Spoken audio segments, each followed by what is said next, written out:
Kung gusto niyo maging masaya, matuto kang magbigay.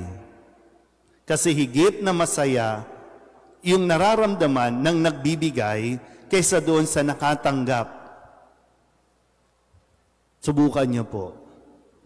Kasi mukhang nasanay kayo na tanggap lang kayo ng tanggap. No?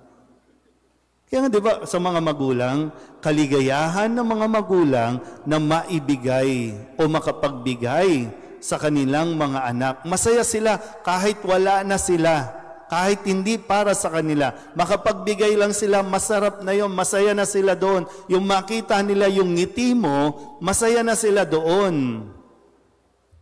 O pero ngayon, alam mo na, ay, mas masaya pala sila. So ngayon, babawi ako, ikaw naman ang magbibigay at sisikapin mong magbigay.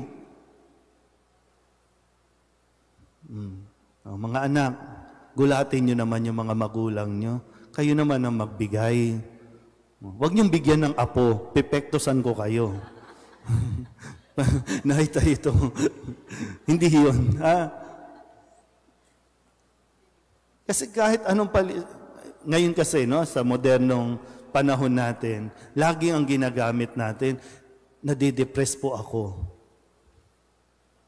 At ginawa na nating seryosong usapin na depression. At kapag nadidepress ng isang tao, ano nangyayari? Nalulungkot.